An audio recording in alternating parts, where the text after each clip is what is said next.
De imediato, passo a palavra ao senhor Carlos Fernando da Silva Filho, presidente do Sindicato Nacional dos Autores Fiscais do Trabalho, SINAIT. Muito boa tarde, senador Paim, senador Hélio José. Cumprimento meus colegas de mesa, os demais parlamentares presentes, colegas auditores fiscais do trabalho aqui presentes, colegas representantes de outras entidades sindicais, do movimento social e todos aqueles que nos ouvem. Fica já o nosso registro de agradecimento, senadores, pelo reconhecimento da importância da nossa fala na abertura dos trabalhos da CPI da Previdência, tão cara. Senador Capiberibe, presente. Senador Telmário, presente. E senador Lazer Martins, presente. Coro absoluto aqui para qualquer decisão. Isso é uma alegria para a gente, prestigiando a vocês que estão aqui e o povo brasileiro. Obrigado, senador. Obrigado, senadores presentes.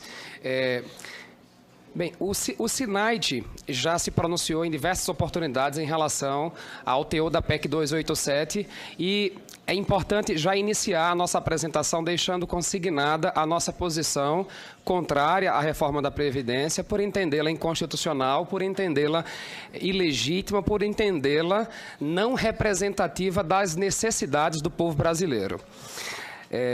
E, nos apropriando daquilo que é natural da nossa atuação enquanto auditores fiscais do trabalho, trarei aqui os dados que são diariamente vivenciados e trabalhados em razão da atuação dos auditores fiscais do trabalho. Por essa razão, eu quero fazer aqui uma contextualização para dizer que, e deixar claro, uma informação que todos já conhecem, mas isso vai nos ajudar a compreender o passo da apresentação que estou fazendo. Silêncio do plenário, pessoal, porque esses dados são fundamentais. Peço a colaboração de todos.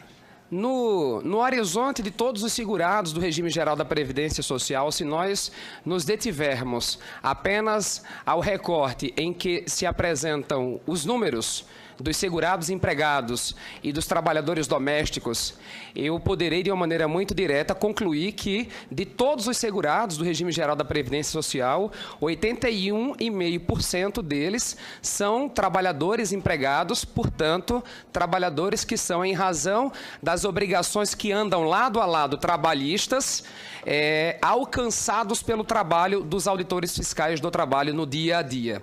Ao lado disso, é importante salientar que, de acordo com os dados que o Banco de Dados Oficial da RAIS nos traz, nós sabemos que de toda a força de trabalho brasileira existente e que compõe a população economicamente ativa do nosso país, 80% dela está nas micro e pequenas empresas.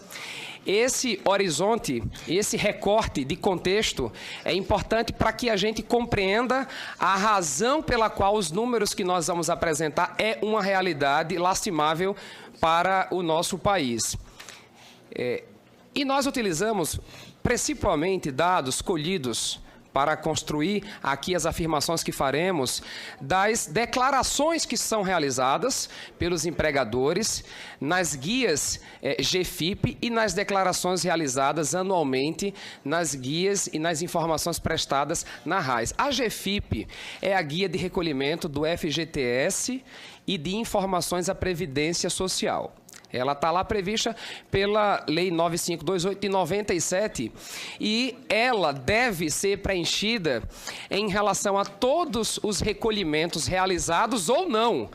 Havendo recolhimento ou não, a GFIP deve ser informada mensalmente com dados que permitem, entre outros objetivos, o controle da arrecadação e direcionamento da fiscalização para empresas sonegadoras. E para aquelas que incorrem na omissão de informações ou deliberadamente a manipulação de informações para, com isso, constituir de maneira fraudada uma base de cálculo reduzida, constitui crime de sonegação previsto pela Lei 9983, que é o que acontece de maneira cotidiana no nosso país. A RAIS ela tem previsão legal desde 75 e também tem entre seus objetivos o estabelecimento de um sistema de controle central da arrecadação e da concessão e de benefícios por parte do INSS, né? Então, são dois instrumentos que são utilizados por uma previsão inicial, inaugural dos instrumentos legais que fizeram eles realidade no nosso país, que deveriam ser utilizados para dirigir a ação fiscalizadora do Estado, do governo. Por favor, pode passar.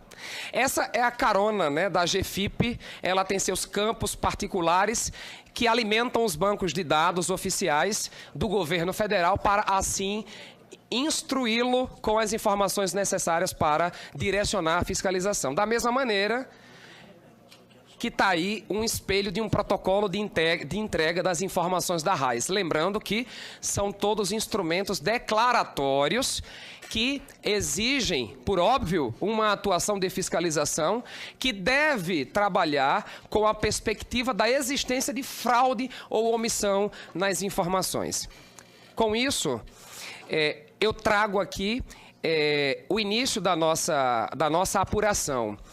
Nós fizemos um recorte, senador Paim, senador Hélio, nós fizemos um recorte especialmente relacionado ao segurado empregado. Por isso, inicio falando da contribuição previdenciária do empregado, aquela que está no artigo 20 da Lei 8.212, que estabelece aquelas alíquotas que variam de 8% a 11%. Essa contribuição previdenciária do empregado não afasta a incidência de todas as outras contribuições previdenciárias incidentes e devidas em razão das obrigações tributárias previdenciárias.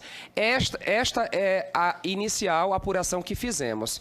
E com base nisso aqui contextualizado, nós identificamos, num período que levou de 2012 a 2015, volumes, no mínimo, alarmantes, senadores, em relação ao recolhimento das contribuições previdenciárias do empregado. Como foi que nós fizemos a nossa conta? Essa conta, ela identifica, primeiro, uma tendência crescente na ineficiência arrecadatória do Estado, do governo federal, em relação a essa contribuição, que a cada mês, a cada ano, melhor dizendo, fica pior. No ano de 2012, por exemplo, nós deixamos de arrecadar mais de 15 bilhões de contribuição previdenciária do empregado. Em 2013, pouco mais de 21 bilhões. Em 2014, 24 bilhões. Em 2015, 46 bilhões. Se eu somar só o que não foi recolhido a título de contribuição previdenciária dos empregados neste período, de 2012 a 2015, eu teria ali mais de 108 bilhões de reais não arrecadados. Agora, o que assusta mais é saber que este número que aqui trago, ele é um número conhecido pelo governo federal, porque ele é um número declarado pelo devedor. O devedor, ele informa nas guias GFIP aquilo que ele ou recolheu ou que deve, mas não recolheu. Com base nessa informação, com base na informação que também está aí disponível para todos, que nós podemos colher na RAIS, da massa salarial de todos os trabalhadores do nosso país, e com base nas informações em que existe consignado no portal da transparência o montante efetivamente recolhido a título de contribuição previdenciária dos empregados, nós chegamos à constatação que o governo, apesar de conhecer, porque o devedor declara que deve, não empreende esforços prioritários para recolher de uma maneira efetiva esse montante. E mais assustador ainda, é que este número aí indica de uma maneira muito candente a apropriação indébita previdenciária, objeto de um volume significativo de ações na Justiça para recuperação destes créditos. Objeto, inclusive, de situações em casos concretos de parlamentares que integram a comissão que analisa a proposta da PEC 287, como devedores da Previdência Social por prática do crime de apropriação indébita previdenciária. Então, só com base neste recorte, nós identificamos de maneira muito clara, como qualquer cidadão brasileiro poderia identificar, que existe um volume expressivo, declarado como devido, não cobrado na sua totalidade, após inscrição em dívida ativa, tampouco com esforço da atuação administrativa que é realizada pelo esforço da fiscalização federal, do governo federal. Trabalhar, mas eu acho que é importante. Você fala algo em torno de 108 bilhões. Sim. E diz, inclusive, de parlamentares. Sim. Eu queria que depois, se você pudesse, nos passar, inclusive, o nome dos parlamentares. Se não quiser falar aqui, passe para a comissão. Nós queremos saber o nome dos parlamentares que se apropriam indevidamente do dinheiro do trabalhador e depois vem fazer reforma aqui, pedir anistia e querer que o trabalhador pague a conta. Não precisa ninguém se manifestar aqui, pessoal. Aqui é muito tranquilo. Eu acho fundamental esse dado que você passa. Senador... Não, apenas esse levantamento é de 2012 a 2015. Isso. Ou seja, que isso historicamente vem se repetindo. Não? Sim. Se fizer um balanço total, deve chegar a bilhões de reais. Sim, senador. Os dados da série histórica que trago, eles apresentam a lastimável tendência de piora do quadro, porque nós saímos de 2012 com 22% de ineficiência arrecadatória para 35% em 2015. Isto significa que, ao invés de, diante desta constatação fática, o governo federal enfrentar essa realidade, ele demonstra que a ignora, que a despreza, de maneira a permitir o seu incremento ano após ano. Então, isso é pior do que o fato propriamente aí constituído, porque nos traz a perspectiva de que vai continuar piorando se as medidas necessárias para enfrentar a sonegação e as fraudes relacionadas à arrecadação previdenciária é o que se espera, né? A piora. No caso aí, isso é declarado, né? Ou seja, existe uma política para não arrecadar, é isso. Dentro da Previdência. Então, a política que passa a mão na cabeça e esquece porque está declarado, tem muita facilidade para... Não é uma sonegação. Não chega a ser sonegação porque está declarado. O sonegador ele não declara nada, ele esconde. Né? E aí tem uma política, isso é uma característica da Previdência, de não arrecadar propositadamente esse recurso. Sim. Isso constitui crime que está previsto no nosso Código Penal, né? E eu trago aqui uma informação, tendo em vista, senadores... O senhor deseja falar? Eu não queria interromper muito, senão acaba prejudicando a sua exposição. Mas só queria pedir à mesa que esses dados aqui é importante para a gente, que depois temos ele à disponibilidade, né? Importante.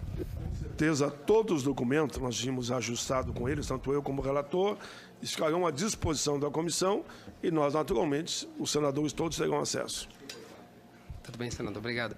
Eu só fiz questão de trazer aqui o registro da Lei 9983 de 2000, que considerou, alterando o Código Penal brasileiro, a apropriação indébita como crime. Né? E está aí, portanto, a tipificação do crime devidamente constituído aí pelos elementos que a gente traz aqui na forma de denúncia, senadores e demais presentes. Ao passo disso, eu também trago informação que tem relação com uma das falácias, digamos assim, que se trazem... Parece que o senador Lazier queria tirar uma dúvida. É que o depoimento, o pronunciamento do senhor Carlos Fernando já é bastante explosivo, presidente. E a gente se torna inquieto em ter que ouvir tudo e deixar só para lá no final, sabe lá a que horas da tarde nós conseguiríamos perguntar. Mas eu preciso perguntar. Desse montante aí, dos 108 bilhões... Isso considera empresas que tenham falido, que tenham fechado, porque tem algumas que é compreensível porque que não retiveram, mas não pagaram, sonegaram, mas porque foram mal. Isso está sendo levado em conta? O que aqui eu trago, senador, são todas as informações na esfera administrativa que são apuradas com base nos registros administrativos exigidos por lei, que são os dados da GFIP e os dados da RAIS. Com base nestes dados administrativos, o governo federal promove a fiscalização para a apuração da veracidade daqueles dados e da constituição daquelas bases de cálculo. Esse é o dado que está aqui apresentado. Quando o senhor traz esse questionamento, eu tendo a crer que o senhor está trazendo o questionamento em relação a ser este montante devido bom ou ruim, aquela dívida podre, algo relacionado a isso. Eu acredito que, quanto a isso, o nosso nobre colega Aclis, que representa os procuradores da Fazenda, terá elementos mais próprios da esfera judicial da cobrança dessa dívida. Eu me refiro a uma etapa anterior, a etapa administrativa, em que, de maneira administrativa, pela fiscalização, o governo federal é obrigado a exigir o respeito à legislação previdenciária sobre todos os aspectos. Tá? Então, não é ainda o objeto do questionamento que o senhor traz, mas o que o senhor traz como questionamento também é estrondoso, porque eu já ouvi o colega Aclis tratar da matéria e, de fato, é um elemento que apenas torna mais explosiva ainda a declaração. Sim, obrigado. Mas, dando continuidade aqui à contextualização, eu também trago a título de afastamento de uma justificativa que sempre polui o nosso diálogo, é que a contribuição previdenciária do empregado é garantida a sua arrecadação pela inscrição da empresa no Simples, ou pela existência e evolução do programa, do projeto do E-Social. Eu quero só fazer um registro muito claro que as contribuições previdenciárias dos empregados não são alcançadas pelo Simples. O Simples Nacional só alcança as contribuições previdenciárias patronais, de maneira que esse volume todo aí não é objeto previsto na legislação do Simples, como está ali transcrito na Lei Complementar 123 de 2006, que prevê apenas a contribuição patronal previdenciária. Tá? Então, de fato, nós temos um grave problema que não há resposta no tamanho da gravidade que ele representa para a Previdência e para a Seguridade Social. O que nos leva à seguinte conclusão, que o governo federal não prioriza a fiscalização dessas contribuições, que resulta nesse montante aí vergonhoso, que tem uma relação muito estreita com a prática do crime de apropriação indébita previdenciária. Ora, então, por que isso não é objeto de prioridade para que, assim, tenhamos um universo de saúde financeira, tal como se espera do sistema conhecido como hoje ele é constituído, o sistema da Seguridade Social? Para além da contribuição previdenciária do empregado, nós trazemos também uma outra contribuição previdenciária que tem uma relação muito direta com a atuação da Auditoria Fiscal do Trabalho, que é o antigo conhecido como seguro acidente do trabalho, que hoje tem outro nome, um nome grande, né? Grau de incidência de incapacidade laborativa, que é o GIL-RAT, relacionado às condições ambientais no trabalho. O seguro acidente de trabalho, ele é devido na proporção de 1 a 3% da folha. E existem... Pode voltar lá ainda, por favor. Em relação ao seguro acidente de trabalho, que tem relação com a ocorrência de acidentes e doenças nos ambientes de trabalho, ele tem dois elementos, duas formas de ser majorado. Uma delas é o fator acidentário de prevenção, o FAP, que pode reduzir à metade o seguro acidente de trabalho ou dobrá-lo. Depende de quê? Depende da empresa ser responsável pela existência de acidentes de trabalho ou adoecimentos. Se ela adoece e se ela acidenta trabalhador, em razão da aplicação do FAP, ela dobra a contribuição. Se era 1, passa a 2. Se era 2, passa a 3. Se era 3, passa a 6%. E existe uma outra, que é a contribuição que financia a aposentadoria especial. A aposentadoria especial relacionada à exposição a agentes nocivos nos ambientes de trabalho. Esta contribuição adicional, a FAI, ela acresce, soma ao SAT 6, 9 ou 12%. E ela é sempre devida quando constatada a existência de exposições nocivas, decorrente da exposição a agentes nocivos à saúde dos trabalhadores. O que é que nós encontramos hoje, já que somos nós que estamos nos ambientes de trabalho verificando o respeito à legislação que protege e previne acidentes e doenças no trabalho? É que essa legislação é largamente descumprida, mas nós não encontramos o reflexo no recolhimento que pune aquelas empresas, aqueles empregadores que adoecem e que acidentam trabalhadores. Os números deixam isso claro para nós. De 2012 a 2015, mais uma vez, nós constituímos como parâmetro a massa salarial que observamos na RAIS, combinamos com as informações declaradas na GFIP em relação ao seguro acidente de trabalho, que tem toda uma metodologia de enquadramento, seja o SAT, seja o FAP, determinado pela Receita Federal do Brasil e, óbvio, determinado de maneira geral, sujeito a mudanças em razão das situações fáticas do mundo real.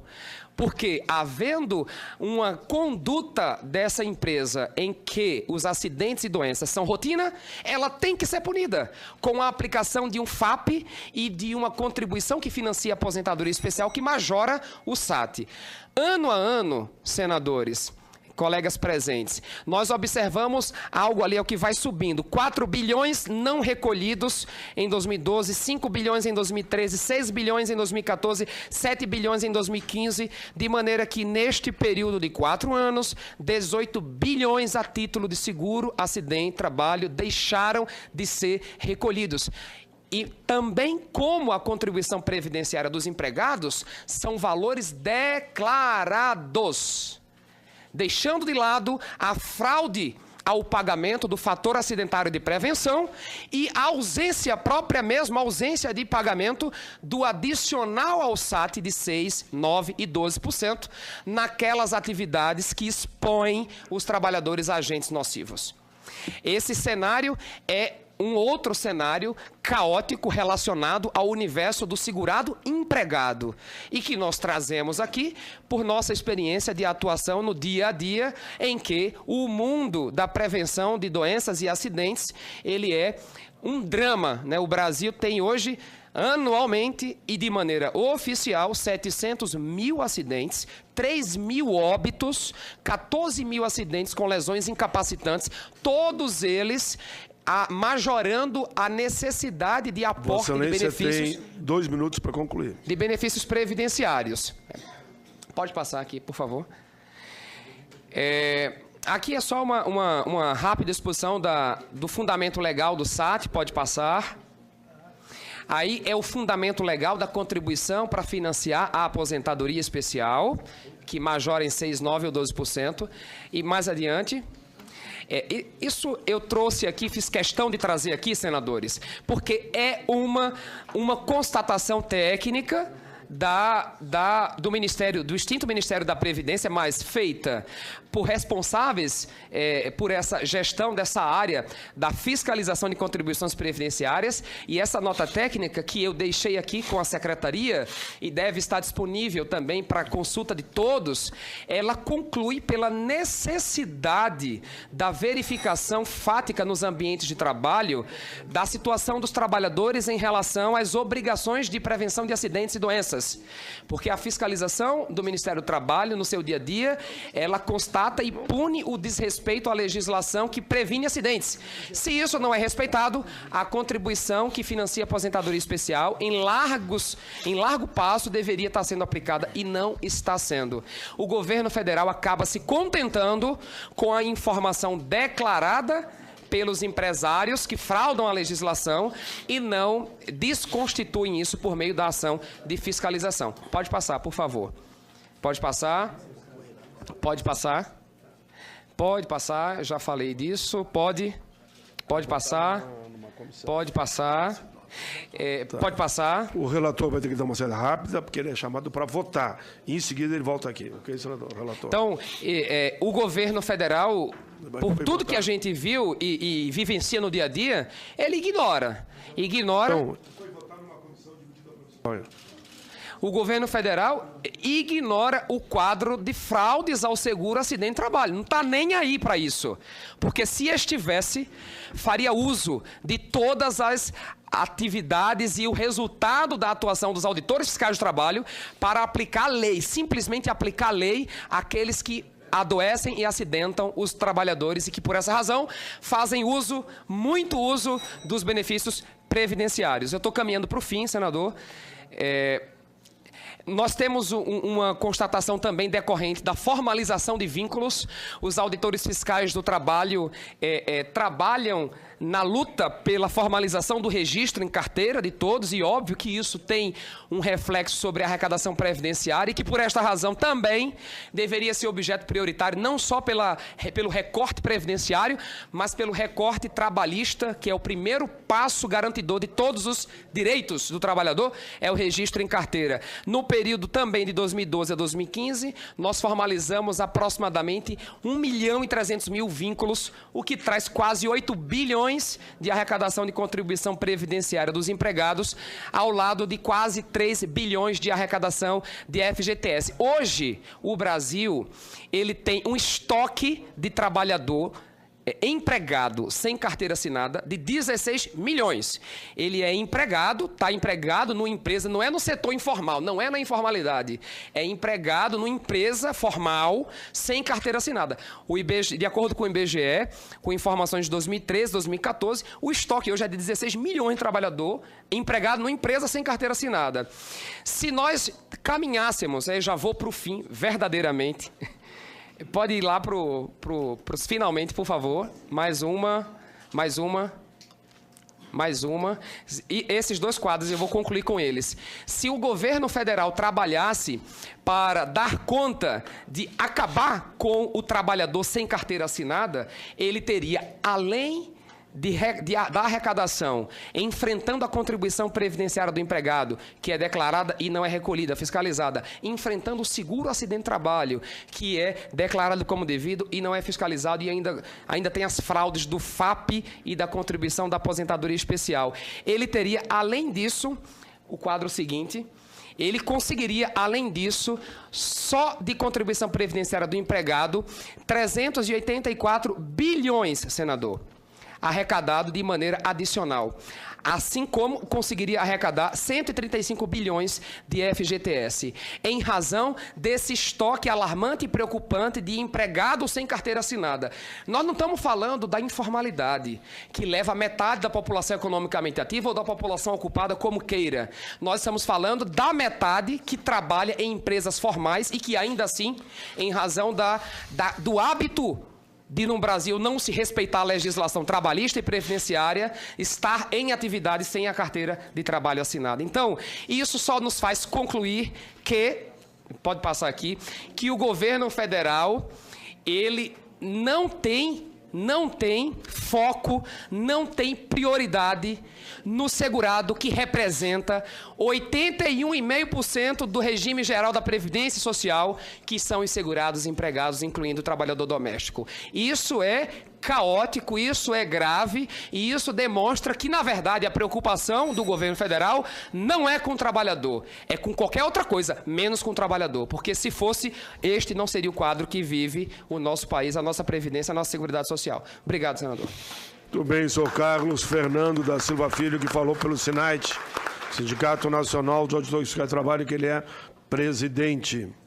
De fato, os números são assustadores, né? Eu peguei um só que 384 bilhões, só de uma fonte de arrecadação a mais que teríamos. Nem estou falando dos outros todos que eu vi aqui.